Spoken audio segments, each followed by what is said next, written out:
Bienvenue sur Luds, le podcast lithothérapie et énergie positive.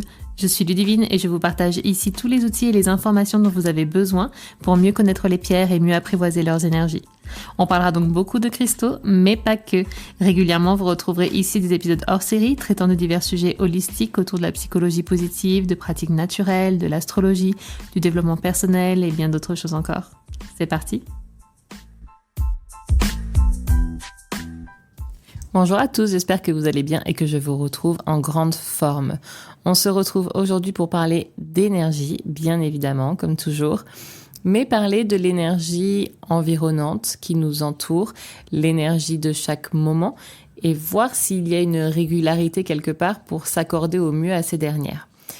On va parler, vous l'avez vu dans le titre si vous m'écoutez, des énergies des jours de la semaine. On va rentrer dans le détail de cela dans quelques instants. Pourquoi ? Pour pouvoir se caler, comme on le fait avec le cycle de la Lune par exemple, avec le cycle des saisons, avec le cycle des signes astrologiques en cours, à l'énergie du moment et pour en tirer le meilleur par rapport à ce que l'on doit faire dans notre quotidien, ce que l'on a envie de faire et s'organiser de manière plus fluide, plus en cohérence avec ce qui nous entoure afin que tout se passe de manière harmonieuse et soit plus facile à réaliser.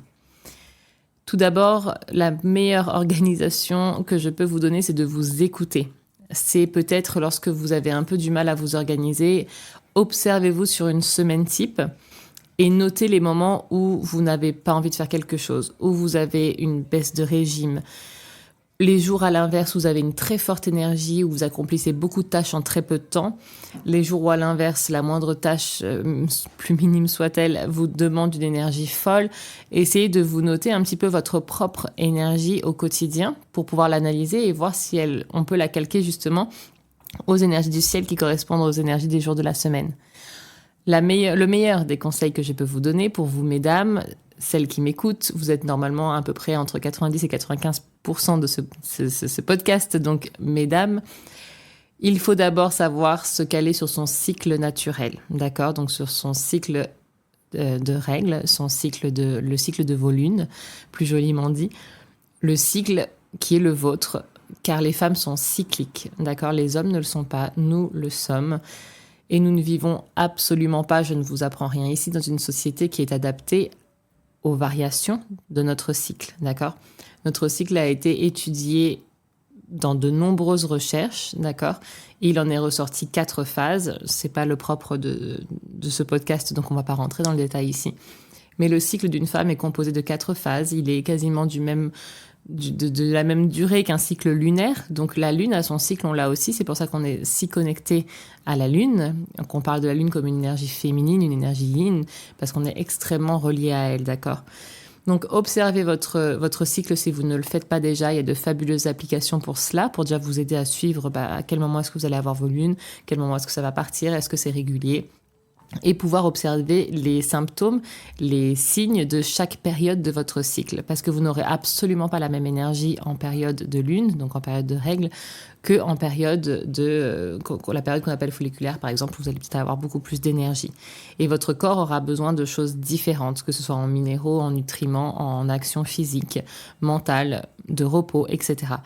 Donc, la meilleure des choses, c'est vraiment de s'observer dans ces deux sens. Observez-vous sur une semaine type, voir si vous avez des régularités d'énergie selon les jours et surtout à quel moment de votre cycle est-ce que vous vous trouvez pour adapter au mieux vos activités.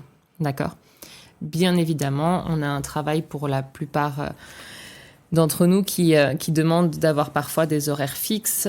On n'a pas beaucoup le choix de nos activités journalières quand elles nous sont imposées, etc.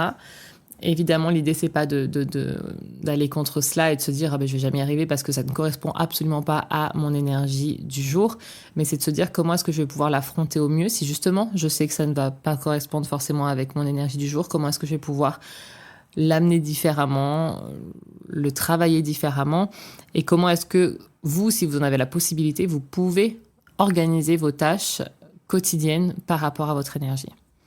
Donc cette grosse introduction étant faite, passons désormais aux énergies des jours de la semaine. J'en ai un chapitre, quelques pages dédié dans mon livre, dans un chapitre qui est intitulé Les énergies du ciel, où on parle astrologie, où on parle du cycle lunaire et on parle de ces énergies des jours de la semaine. Parce que chaque jour comporte une énergie qui lui est propre, d'accord ? Chaque jour est rattaché à une planète, est rattaché à des signes, à des astrologiques, j'entends, à un élément. Et tout cela mis ensemble crée une énergie, une synergie qui est propre plus à certaines tâches qu'à d'autres. D'accord ? Donc entrons dans le détail de ces jours de la semaine maintenant.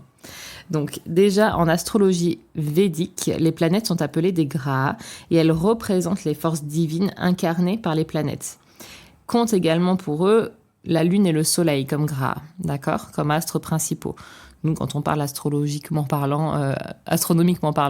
de notre système solaire, la Lune et le Soleil ne font pas partie des planètes. Mais dans l'astrologie védique, c'est des grahas. Donc, tous ces astres sont des grahas avec une importance forte.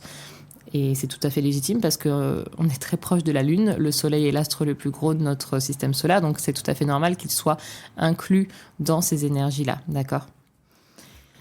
Donc, chaque planète a des attributions qui lui sont propres et influence notre personnalité, l'énergie environnante, selon sa position dans notre thème astral, déjà, donc dans notre propre carte du ciel, ou simplement selon sa position dans le ciel actuel.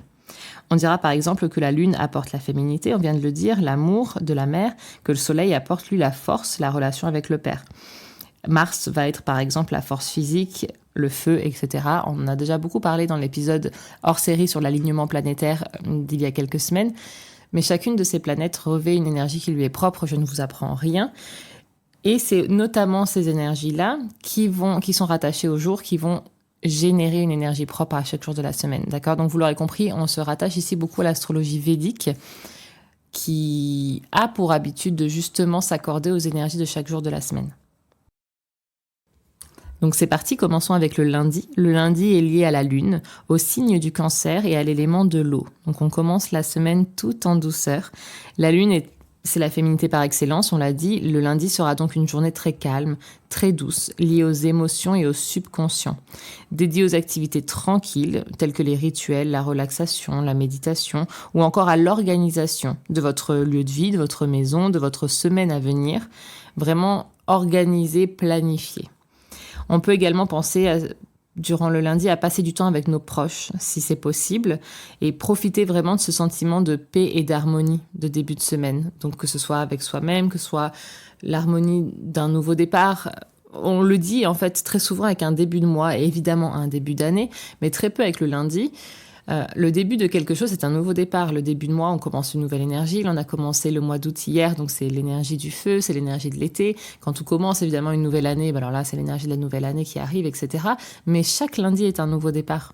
Chaque lundi est le début d'un nouveau cycle d'une semaine de 7 jours. Donc le lundi, c'est vraiment la chance de tout recommencer. La semaine est passée. La semaine dernière, j'entends, est passée. On attaque le lundi et on recommence quelque chose de nouveau. On planifie de nouvelles choses, on accueille les nouvelles énergies. C'est pour ça que la journée du lundi est très douce et très dans l'harmonisation, dans l'organisation. Et donc, on peut profiter de cette harmonisation et de cette douceur pour passer déjà du temps, commencer la semaine en passant du temps avec les personnes que l'on aime, si possible. Et organiser sa semaine, si ça vous est possible. On le dit très souvent pour le dimanche, mais on va parler du dimanche plus tard. Vous verrez, l'énergie est tout à fait autre. Et il est assez intéressant finalement de planifier sa semaine un lundi matin. Vous pouvez vous lever de bonne heure et planifier tout ce que vous avez à faire pour la semaine parce que l'énergie de ce nouveau départ de lundi, couplée à l'harmonisation de l'énergie féminine, à la douceur du cancer et de l'élément de l'eau et de la lune, vont pouvoir vous aider à organiser avec fluidité la semaine à venir. D'accord ? On passe à mardi et à une énergie tout autre. Donc là, on attaque, on rentre dans le dur de sa semaine, le dur dans le sens positif du terme, mais on rentre dans une grosse énergie. Ça y est, la semaine a bien attaqué. Mardi est relié à Mars, au Bélier et au Scorpion, ainsi qu'à l'élément de feu. Donc vous l'avez compris, j'ai pas rigolé en disant qu'on rentrait dans le dur du sujet. Là, voilà, on a une énergie qui va être proéminente. On est régi par une énergie qui est cette fois-ci très masculine. C'est la journée idéale pour l'activité physique, pour la prise de décision, pour accomplir les tâches qui d'habitude nous semblent inatteignables. On se dit, ah purée, j'ai tout ça à faire, je vais jamais y arriver. Mardi, c'est parfait parce qu'on a une énergie débordante le mardi. Donc on peut se dépenser, on peut aider autrui aussi, parce que bon voilà, on en a parlé, chacun a son énergie qui est propre. Si une personne a besoin d'aide le mardi, aidez tout le monde, vous en aurez normalement l'énergie si vous la sentez, d'accord ? Mais vous aurez aussi une énergie, on l'a dit, pour faire beaucoup de sport, et notamment faites-en, parce que il se peut que pour certaines personnes qui sont peut-être des signes que l'on vient de citer, ou qui ont des planètes où l'élément feu, la planète Mars ou l'élément feu qui sont vraiment très partie prenante dans votre carte du ciel, à ce moment-là, vous allez être encore plus impacté le mardi très certainement par ces énergies. Donc si vous avez beaucoup d'énergie, n'hésitez pas à faire du sport encore une fois, ou à faire seulement du sport une fois, mais en fin de journée, pour vraiment décharger toutes les énergies qui vous restent, parce que voilà, il se peut que ce soit vraiment assez dense, ou alors en fin de journée, vous n'arrivez pas à vous endormir, enfin vous voyez que vous n'avez pas envie d'aller vous coucher, continuez à accomplir des tâches parce que vous avez l'énergie pour, et même si ça dérègle peut-être un petit peu votre organisation, vous n'endormirez peut-être que mieux une fois que vous serez vraiment dépensé complètement. Donc vous l'aurez compris, si vous avez des réunions à programmer, si vous avez des choses assez importantes à faire, le mardi c'est très bien. Bon, pour l'activité intellectuelle, l'apprentissage, etc., il y a d'autres jours qui vont être très bien, on y vient tout de suite. Mais voilà, en tout cas, niveau énergétique, énergie vitale, énergie, force physique comme force énergétique, le mardi est top. On passe au mercredi. Le mercredi est, lui, relié à Mercure, aux Gémeaux et à la Vierge, ainsi qu'à l'élément de la Terre. Donc, pour certains, Mercure est relié à Bouddha, donc à la pensée humaine, à la transmission et au partage. Donc, mercredi est une journée qui est tout à fait propice à l'activité intellectuelle, au partage de savoir, de connaissances, mais également à l'acquisition de nouvelles connaissances. Donc, pourquoi pas commencer un apprentissage, une formation, lire tout simplement, parce que les informations se retiennent beaucoup mieux le mercredi. Donc, autant en profiter pour lancer un apprentissage. Et on en parlait, c'est justement un jour qui est également très propice aux réunions importantes, aux présentations, aux créations de projets, d'accord ? Ça peut être tout à fait au niveau professionnel. Donc, pour pouvoir peut-être vous armer au mieux pour tenir une réunion, pour recevoir les informations d'une réunion, pour lancer des négociations également, si c'est le cas échéant votre besoin. Le rapport à l'autre, en fait, le mercredi est très fructueux et les échanges intellectuels sont très hautes, et se retiennent encore une fois très bien. Donc voilà, apprentissage, formation, communication, échange de partage, négociation, travail, tout ça, c'est idéal pour le mercredi.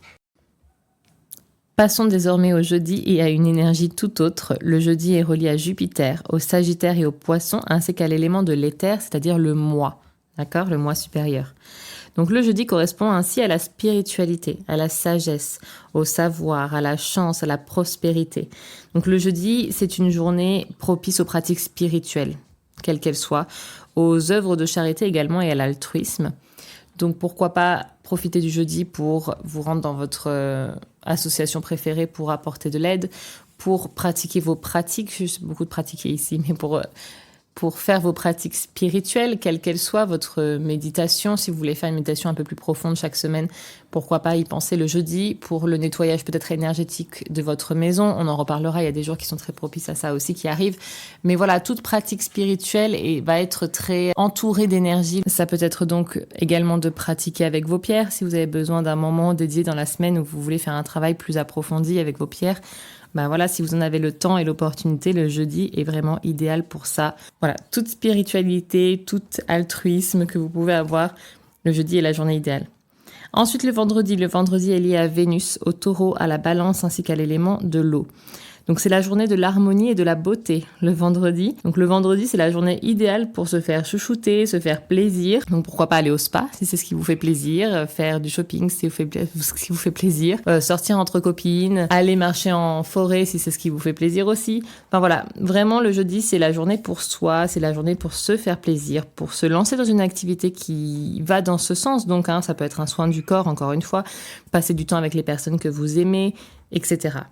Et c'est également une journée qui est sous le signe de la romance et du partage. Donc pourquoi pas faire une activité en famille ou en couple, d'accord ? Parce que c'est vraiment lié à l'amour du cercle très proche. Donc pourquoi pas faire un restaurant en amoureux si vous êtes deux ? Pourquoi pas faire un restaurant en famille, une activité encore une fois en famille. Enfin voilà, la communication entre les proches est très fluide le vendredi. Et le partage de ces activités qui font du bien est très réceptive et très bonne le vendredi. On entame notre fin de semaine en passant au samedi. Donc samedi est lié à Saturne, au Capricorne, au Verseau ainsi qu'à l'élément de l'air. Et le samedi, on n'est pas tellement sur la même énergie que le reste de début de semaine parce qu'on arrive doucement sur la fin de semaine. On a vécu beaucoup de choses et le samedi est plutôt placé sous le signe de l'austérité et de la solitude. D'accord ? Donc c'est pas forcément négatif, c'est simplement que ça va être une journée plus de retranchement. C'est pas du tout la journée idéale pour passer du temps avec beaucoup de monde. Donc le samedi, très souvent, il y a beaucoup de monde dans les magasins parce que les personnes qui ont des horaires de bureau entament leur premier jour de congé de la semaine. Le deuxième étant le dimanche où beaucoup de structures sont fermées. Il y a toujours beaucoup de monde dehors en général le samedi et c'est pas l'idéal justement pour aller se mêler à cela parce que voilà, la sociabilité n'est pas très bonne le samedi. Elle a été très forte le vendredi, il y avait une belle harmonisation et le samedi c'est vraiment davantage sous le signe du retranchement. Donc il faut éviter les relations sociales intenses, tout simplement parce qu'elles risquent de ne pas être parfaitement agréables pour tout à chacun. Il risque d'avoir peut-être des malentendus, ça risque d'être assez tendu. Enfin voilà, il vaut mieux préférer des moments en nature, chez vous, seul, des moments avec peu d'interaction. Et laissez la semaine tranquillement toucher à sa fin. Et ne prenez pas d'importantes décisions le samedi, parce qu'on est vraiment entre la fin de semaine et le début d'une prochaine. Encore une fois, les relations sont pas idéales, donc on prend pas de décisions importantes. On se lance pas dans de nouveaux projets. Mais on va préférer se concentrer plutôt sur notre monde intérieur. Gérer les conflits qu'on aurait pu ressentir durant la semaine. Vraiment faire un petit état des lieux de tout ce qui s'est passé à l'intérieur de nous. Tout ce qu'on a ressenti avec les jours qui viennent de s'écouler. Et développer un petit peu, voilà, notre spiritualité pour vraiment introspecter cela. Et voilà, régler, mettre des mots sur ce qui s'est passé peut-être pour attaquer doucement la semaine prochaine, la semaine qui arrive avec plus de légèreté, d'accord ? Mais vraiment, c'est une journée qui est censée être plus sur le retranchement, l'introspection, passer du temps en nature avec peu de personnes si c'est possible et voilà, rester plutôt au calme. Et on passe au dimanche. Donc le dimanche, c'est la fin de semaine, tout est un petit peu en pause le dimanche, vous savez, c'est un petit peu, ça y est, on atterrit, on se laisse aller, il n'y a plus rien qui est ouvert, on nous attend plus rien de nous en général le dimanche. Donc le dimanche, il est lié au soleil, au lion et à l'élément du feu. Et contrairement à la pensée commune, il n'est pas conseillé de faire la grasse matinée le dimanche, parce que le dimanche, on vient de le dire, est régi par le signe du soleil. Donc pour profiter pleinement de son énergie, nous devrions nous réveiller en même temps que cet astre, c'est-à-dire se lever en même temps que le lever du soleil, pour vraiment profiter tout simplement de l'énergie du soleil toute cette journée, parce que c'est sa journée et c'est là où tout va être beaucoup plus fort grâce à lui. D'accord ? Donc le dimanche, on est relax, on finit sa semaine tranquillement. On passe du temps avec nos proches, on évite la pratique physique ou intellectuelle excessive. Si vous voulez faire du sport, vous le faites, il n'y a pas de souci à ça. Mais on évite l'excès le dimanche, d'accord ? On a eu toute la semaine qui vient de passer. Le dimanche, c'est avec un flow beaucoup plus léger, beaucoup plus doux. Donc on profite de cette énergie pour se débarrasser de nos soucis, de la semaine qui vient de passer et de la finir avec un dynamisme plus doux et plus positif, d'accord ? Parce qu'il y a forcément des hauts et des bas dans sa semaine. Donc le dimanche, on dépoussière tout ça, voilà, c'est passé. On peut encore une fois peut-être faire le point sur ce qui vient de se passer si on l'a pas fait le samedi ou si c'était un peu trop violent entre guillemets vu les énergies assez austères le samedi. On peut le refaire avec douceur et bienveillance le dimanche. On fait le point sur ce qui s'est passé. On laisse aller, on conclut la semaine. C'est la journée idéale, on a dit qu'on allait y revenir pour purifier son lieu de vie ou son lieu de travail pour ceux qui travaillent et qui sont sur leur lieu de travail le dimanche. C'est la journée idéale pour purifier parce qu'on nettoie les énergies de la semaine qui viennent de se passer. C'est un cycle, on l'a dit, qui se clôture ce dimanche, d'accord ? Donc la journée est également propice à la pratique spirituelle parce qu'on va se reconnecter à la nature également le dimanche, ainsi qu'à la communication avec nos proches. Donc on va avoir un échange qui va être beaucoup plus doux, d'accord ? C'est beaucoup plus léger. Et on peut tout à fait utiliser cette énergie de fin de semaine pour clôturer ce cycle avec une pratique spirituelle, quelle qu'elle soit. Ça peut être votre méditation, ça peut être une visualisation, un moment encore une fois avec vos pierres, un réalignement de vos chakras pour vraiment retrouver une énergie saine de fin de semaine, purifier vos chakras de ce qui vient de se passer et les réaligner pour le nouveau cycle qui arrive. Voilà, on peut penser à toutes ces choses-là, d'accord ? Et on l'a dit, c'est plutôt le lundi qui serait propice, si vous voulez vous lever peut-être de bonne heure, pour organiser la semaine qui vient. Le dimanche, on évite de se projeter comme ça, normalement. L'idéal, c'est d'accueillir la fin de semaine. de la nettoyer, de l'accepter et de la laisser partir. Et on reste sur cette énergie de flow très doux pour vraiment finir la journée et la semaine. Et c'est le lundi qu'on attaque autre chose et qu'on planifie. Et voilà, nous venons de clôturer ce cycle d'une semaine et des énergies de chacun de ces jours. Dites-moi à quel point ça fait écho chez vous. La première fois que j'ai découvert ces énergies, ça a été très parlant pour moi parce que je trouve que c'est ce qui régissait parfaitement les énergies que je ressentais dans la semaine. Et ça m'a beaucoup aidé à y poser une organisation. D'accord, personnel surtout, parce que professionnel, ça n'a pas toujours été facile dans mon cas de pouvoir m'organiser, avoir la flexibilité de pouvoir m'organiser selon cela, parce que comme je vous l'ai dit un peu plus tôt dans cet épisode, on n'a pas toujours ce choix malheureusement. Mais dans la vie personnelle, en tous les cas, c'est une parfaite connaissance à avoir, je trouve, pour pouvoir s'aider à planifier les tâches au meilleur moment. Et voilà, maintenant dans ma vie personnelle comme professionnelle, je peux activer cela et c'est vraiment un game changer. Ce qui est aussi très très important et très game changer aussi, c'est ce que je vous disais en début d'épisode, c'est de s'écouter soi. Pour les femmes, de suivre son cycle et de comprendre pourquoi normalement, peut-être les mardis, vous faites partie justement de ces personnes qui ont une énergie à revendre grâce à l'énergie qui est régie par ce jour-là. Et certains mardis, vous n'en allez avoir aucune, vous allez être à plat. Il y a plusieurs choses qui expliquent cela. Ça peut être notamment la période du cycle dans laquelle vous vous trouvez. Il y a certaines semaines où vous aurez moins d'énergie que d'autres et c'est comme cela. Et il faut savoir un petit peu adapter tout ça. Bien évidemment, tout cela n'a pas vocation à être culpabilisant. Parfois, on n'a pas du tout le choix. Je comprends qu'on a tout le temps les mêmes tâches très importantes et qu'on n'a même pas le loisir d'écouter son cycle pour gérer son énergie. Eh bien, écoutez, je compatis tout à fait. C'est propre à chacun et je sais très bien que pas tout le monde n'a malheureusement la liberté de son quotidien. Mais de connaître les énergies, si vous m'écoutez, c'est que ça vous impacte, c'est que ça vous parle. Donc, quoi qu'il en soit, ça vous aidera. Ça vous aidera à comprendre l'énergie du moment et comment vous pouvez quand même essayer de vous organiser au mieux durant vos journées. Parce que, quoi qu'il en soit, on est maître de son quotidien, on est maître de sa vie. Et quoi qu'il en soit, on décide de ce que l'on fait et de ce que l'on veut faire. Donc voilà, libre à vous de faire ce qui vous aidera au mieux. Et j'espère en tout cas que cet épisode vous y aidera, comme toujours. Donc c'était un épisode beaucoup plus énergétique, beaucoup plus spirituel que proprement dédié aux pierres. Bien que chacune des pierres pourrait se retrouver dans les énergies de chaque jour, je ne me voyais pas vous dire que le lundi est par exemple relié à la lune, au cancer, à l'eau et à une pierre en particulier, parce que c'est pas du tout comme ça que je vois l'utilisation des pierres.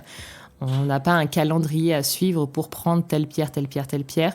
C'est pas comme une énergie soudaine d'un moment qui est collectif et où chacun pourrait être impacté par un cycle lunaire, par un alignement planétaire, par plein de choses. Et ça résonne très fort avec certaines pierres qui pourraient justement venir faire écho chez vous. Là, c'est très différent. Les énergies des jours de la semaine, encore une fois, vont résonner de manière très différente chez chacun. Et il est impossible d'y dédier une pierre en particulier. Ça fait aucun sens. D'accord ? En tout cas, pas dans ma pratique. En revanche, ça peut vous aider à justement caler vos pratiques avec les pierres au mieux en fonction des énergies de la semaine. Voilà, j'espère encore une fois que je vous aurai apporté des nouvelles clés qui pourront vous aider dans votre quotidien. N'hésitez pas à partager vos retours en commentaire et comment est-ce que vous ressentez les jours, les énergies de chaque jour, les énergies de votre cycle, comment vous avez peut-être trouvé une façon de vous lire au mieux et de vous accorder au mieux avec votre quotidien et vos énergies. Je suis sûre que ça intéressera beaucoup de monde, donc n'hésitez pas à le partager en commentaire. N'oubliez pas qu'il y a un concours également lié aux commentaires sur le podcast, sur les différentes plateformes. Je vous invite à aller me suivre sur Instagram pour y voir le reel où j'en parle ou écouter l'épisode. Il y a peut-être 2 épisodes en arrière où je vous présente le concours. Il est ouvert jusqu'à la fin août. Donc, ça peut être très intéressant peut-être pour vous. Si vous n'êtes pas au courant, allez vite voir les conditions. Et je vous souhaite une très belle fin de journée et je vous dis à la semaine prochaine pour un tout nouvel épisode. Bye bye.